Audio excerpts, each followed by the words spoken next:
guest, one of the creators and stars of what I think is one of the funniest things ever, Mr. Show, and now you can catch him on Arrested Development on Fox. Say hi to David Cross, everybody. David.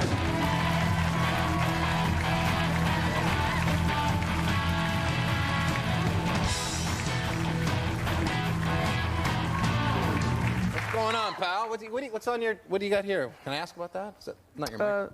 Yeah, this is, I'm just dressing up for... I don't know. Well, I appreciate the effort. Yeah, it's less for you than it is for these lovely ladies over here. Wow. Well, it really adds a lot to the outfit. Nice going. Thank you. It's a nice accessory you picked out. My grandma gave this to me on her deathbed. It wasn't her deathbed. She didn't realize it was her deathbed. I mean, she kind of realized it as she was coming to, just before she died, but anyway, she gave it to me. She promised it to me, and... Sorry I asked. I didn't mean to bring up a bad subject. I think it's a pretty cool story. Yeah, no, it is. Don't have a problem with it. I just saw you. You were in, we were both in Austin, Texas for South by Southwest, which I was trying to think how to explain, but I think most of our viewers, all 8 of them, probably know. It's a great music festival in Austin. I heard it was up to 9 now. 9 viewers. Well, maybe after that funny story that you just said. All right, good. We have a full committed 9. But you were there. You were there. I went to just hang out and look at bands, but you were working. I was working and enjoying bands in my off time.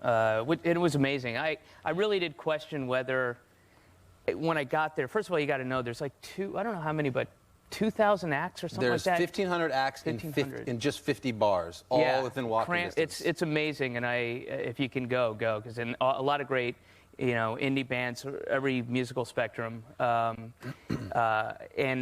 there's it's overwhelming. It's intimidating. There's so much to see. So much music. It's almost like Mardi Gras in a way, but with cool people. And if you're into music. And if you're into music, yeah. Without the Mardi Gras aspect. Right, or Sundance, but without film. Right.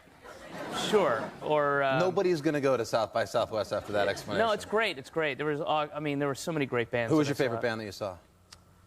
There were a bunch. I thought the Constantines were. That was one of my favorite shows that I saw. The Killers were great. The Killers were really good. Death from Above was really good. The Stills. There's so many. Fiery Furnaces were great. Robbers on High Street. There are tons and tons and tons. I should mention this though because we, Dave and I flew back on the same plane. We weren't sitting next to each other, but you were sitting across from me. And I don't know if you noticed this, but when the girl was coming around with asking what would you like to eat, there was a choice between a chicken sandwich and pasta. So she gets to me, and I'm in the back, sort of the back row, and I said, I'll have the pasta, not really thinking. And then she went over to the guy next to me across the hall, which is your sort of seatmate, but you didn't know him. And then and she said, what would you like to have? And he said, the pasta. And she said, I'm sorry, that guy just took the last pasta. Yeah. And it stuck you and that guy with the chicken sandwich. Yeah, because then she said to me, are you, like one of those things like, are you joining us for dinner? Or one of those stupid, flight attendant questions, like, will you be joining us for the movie today? And I was like, oh, yeah. I was really groggy. I was trying to get some sleep. Oh, yeah. And she goes, okay, do you want a chicken sandwich? Like doing that where she nodded, like trying to do that suggestive. Like say yes, do you want a chicken sandwich? Because if you don't, you will not be eating at all. Well, I felt bad. On this flight. Yeah. All right. I want to also congratulate you up for a Grammy this past year, your comedy album, Shut Up You Effing Baby.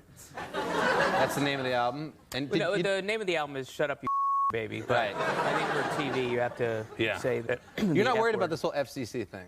I'm not. I don't have a TV show called Last Call with Carson Daly. You can't implement me, though, can you? I don't care, even if I do. I don't. If I care, I mean, give it. Come on, folks, right to full swearing. America loves to swear. I would love to get a call from your people just saying that you were fined. My people. I think that would be funny. No, yeah, I mean, you didn't win the Grammy, or you did? I did not win the Grammy. I did win for Best R&B Soul Performance. But you didn't win for Comedy Album? No, I didn't. Who won for Comedy Album? Well, look, if you got to lose to the king. You got to lose to the legend. Weird Al Yankovic. No, he didn't really?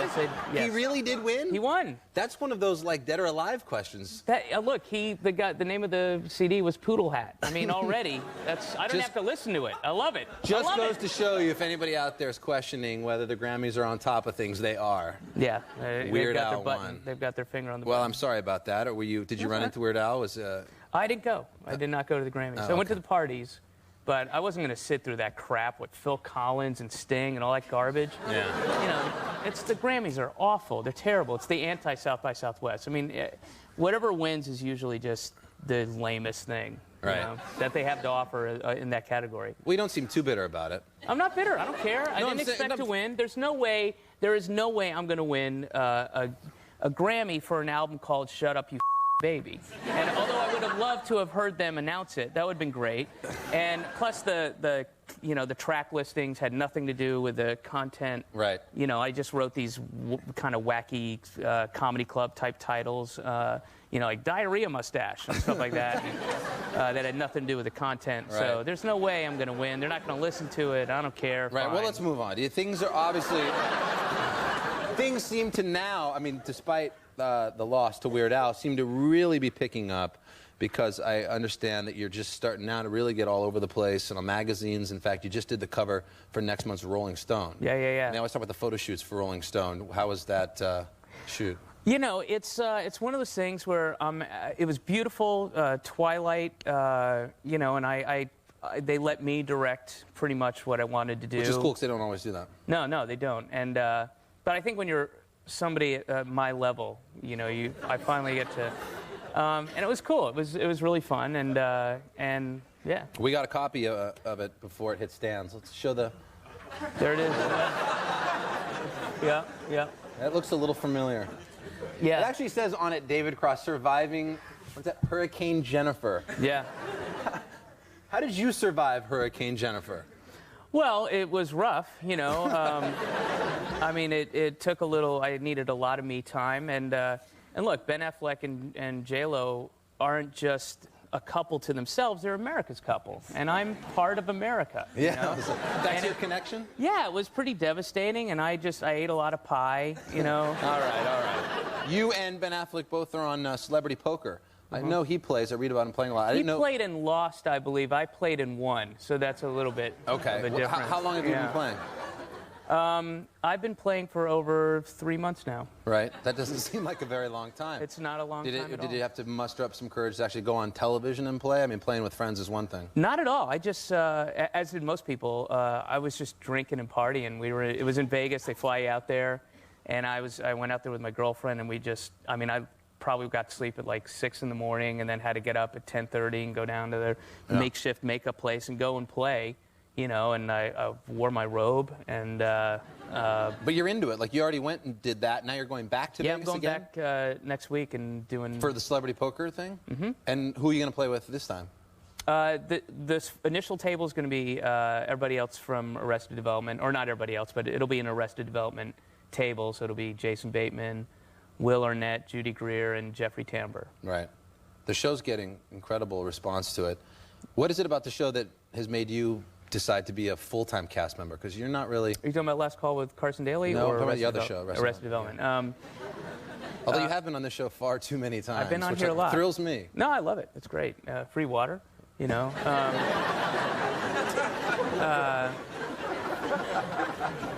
Arrested Development is great. It really is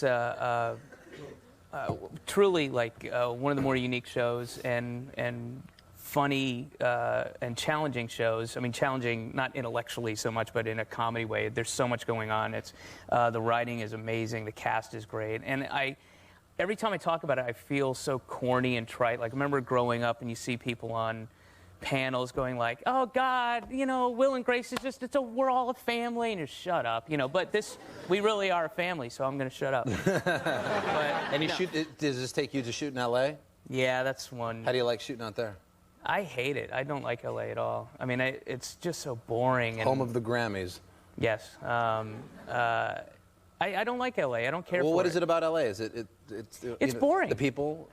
Well, you have friends out there? I do, and those people are cool. And there's 9 cool bars in L.A. And you have to drive, you have to sit in traffic and drive everywhere, and then you don't like to drive drunk, right? Am I right? Yeah.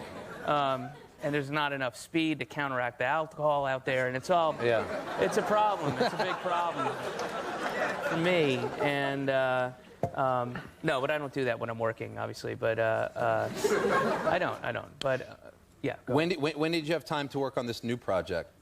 Well, I've been putting this latest thing. I put this together a little while ago, and I've been, I'm really excited about it. You were telling me about it in Austin. Like, you really are into this thing. Yeah. And I brought a clip, if that's cool. Yeah, totally. To show. This is my latest project. Take a look. Yeah, roll it.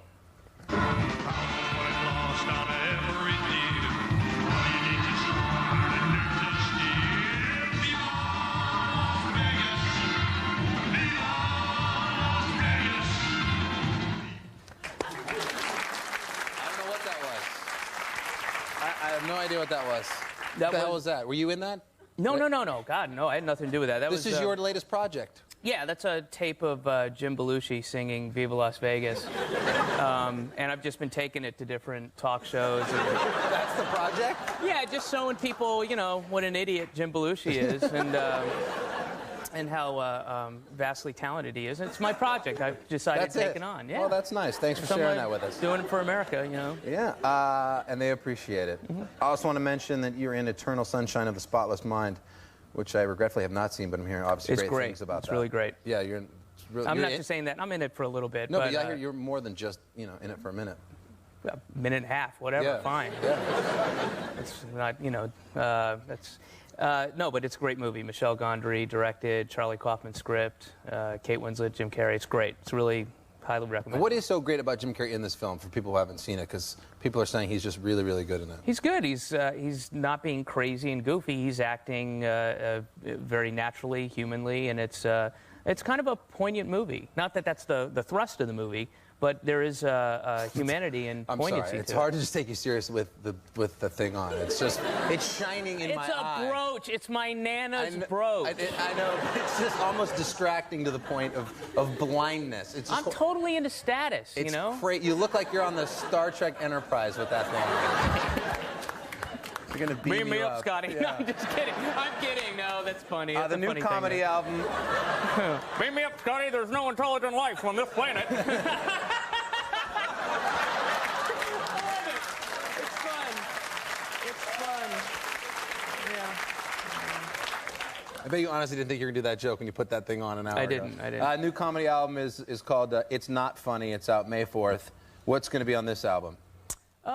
Kind of more of from the last album. I think a little tighter. It's one disc this time. It's a little tighter. It wasn't like this rambling, drunken thing I was doing. That was an experiment. We did it, done. Just kind of picking up where I left off. Kind of jokes about, abortion and Christians and, how Bush is an awful, reprehensible liar and, just stuff like that. Sounds funny. It's called It's Not Funny. It's May 4th in Arrested Development. Congratulations, David. It was good to have you on. Ron, thanks. Appreciate it, brother. Thank you. David Cross, everybody. We'll be right back with comedian Kevin Brennan and Dizzy Rascal.